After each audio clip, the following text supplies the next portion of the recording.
at willing magpaimbestiga dahil mali-mali ang pera yung nakulimbat ng mga hayop na yan.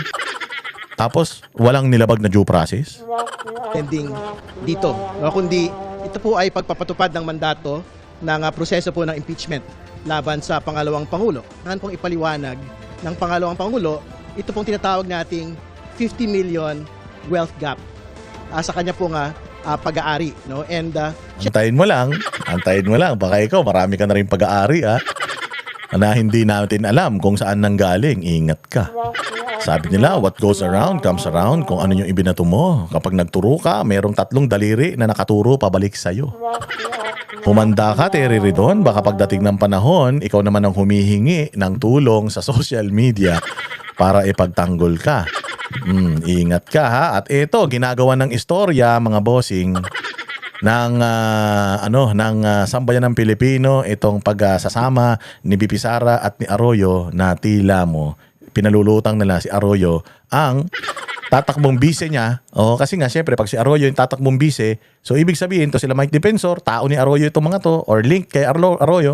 So iniisip nila na itong pagsasalita ng 18 Marines paninira lang sa administrasyon dahil tatakbo si Arroyo. Ayan, ganyan kasi pinalalabas ng mga dilawan katulad ni Llamas. Sabi niya, mukhang nakikita ko ang kamay ni Gloria dito. Tayo na, madami ka nang nakikita. Kamay na nakikita mo, baka sa susunod paa na. Pakinggan natin itong balitan to.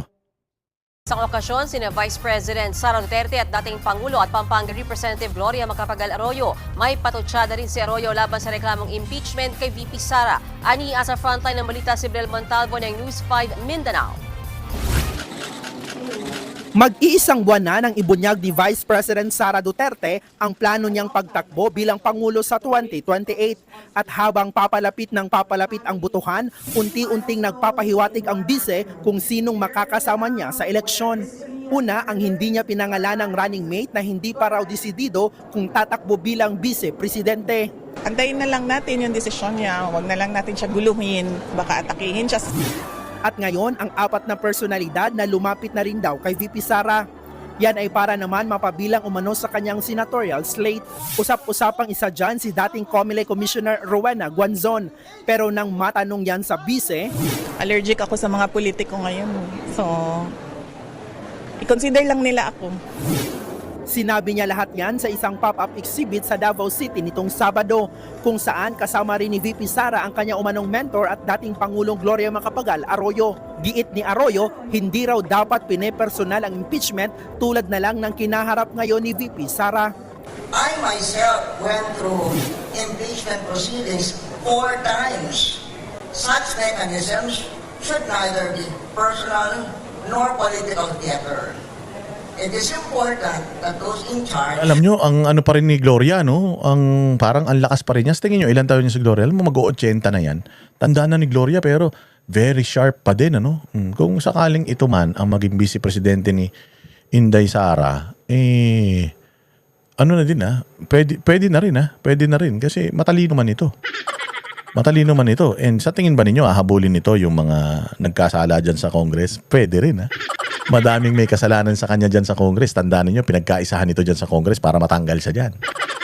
Pwede rin, pwede rin. Pero it's just an option. Ilagay niyo sa comment section kung okay sa inyo na ito yung magiging running mate ni VP Sara. Kung hindi natin sinasabi na yan nga. Pero isa na sa lumulutang yung si Gloria Macapagal Arroyo. Ilagay niyo dyan. Okay ba sa inyo o hindi? Conduct the proceedings with sobriety, fairness, and fidelity to the law. Speaker Bodidi has said that the hearings on the impeachment complaints will be tackled fairly. The eyes of the Filipino nation are upon us in Congress.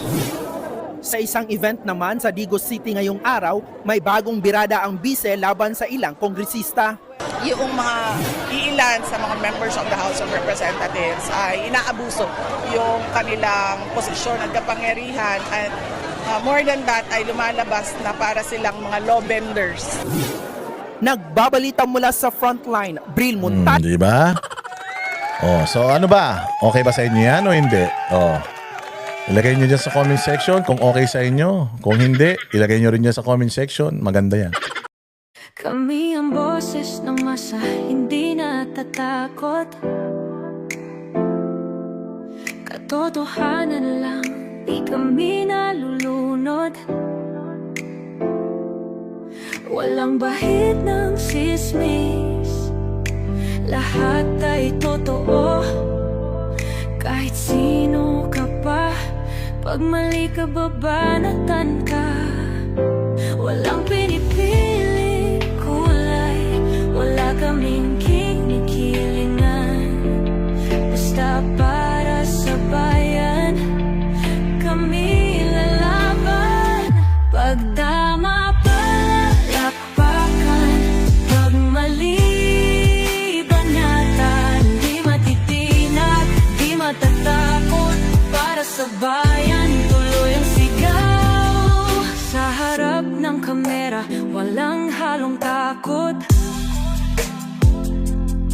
Mga baluktot, lahat kayo'y tuwa.